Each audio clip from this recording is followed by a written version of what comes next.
Tout était prêt. L'installation de l'exposition terminée. Le vernissage prévu le lendemain soir, il s'était bagarré avec sa galériste, Elena, comme il se doit, à la dernière minute, sur des questions d'accrochage et de communiqué de presse. Avant de se réconcilier avec elle autour d'un verre, avant de prendre un Uber au-dessus de ses moyens, depuis Chelsea jusqu'à Lower East Side, où il habitait un appartement au-dessus de ses moyens.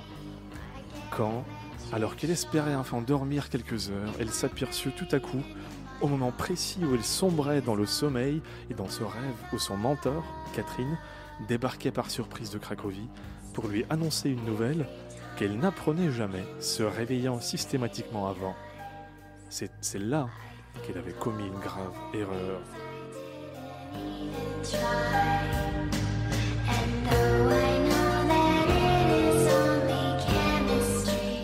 Sonia s'était immédiatement rendu compte qu'elle avait oublié les toiles dans la voiture.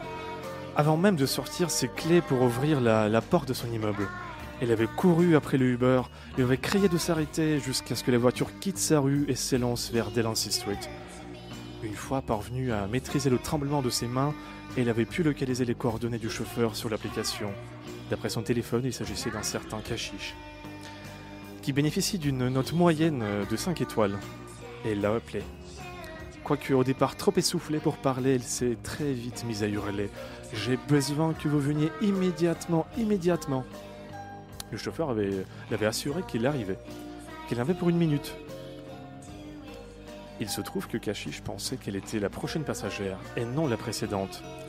Et il s'était précipité vers la nouvelle adresse, que ni lui ni la société ne pouvaient divulguer, pour passer prendre une personne dont l'identité se devait d'être protégée, pour le ou la déposer à une destination strictement confidentielle. Cette personne avait dû s'emparer des tableaux parce que le temps que Sonia parvienne à recontacter Kashish et qu'il atteigne à nouveau son immeuble sur Esther Street, les peintures avaient disparu. J'étais littéralement à genoux, sur le trottoir, me raconte Sonia. Elle a supplié de la ramener d'où il venait, mais il a refusé, tout en se confondant en excuses et en essayant de la faire se relever. Une adolescente passant par là s'était arrêtée pour les filmer sur son portable.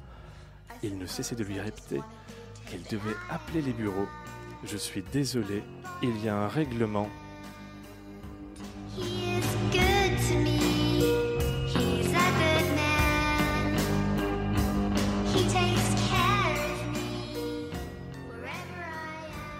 Chers amis, c'était quelques extraits du Cavalier polonais de Ben Lerner, traduit de l'américain par Violaine Huisman aux éditions Alia. La première parution, donc c'est dans le New Yorker en 2016, si ça vous intéresse.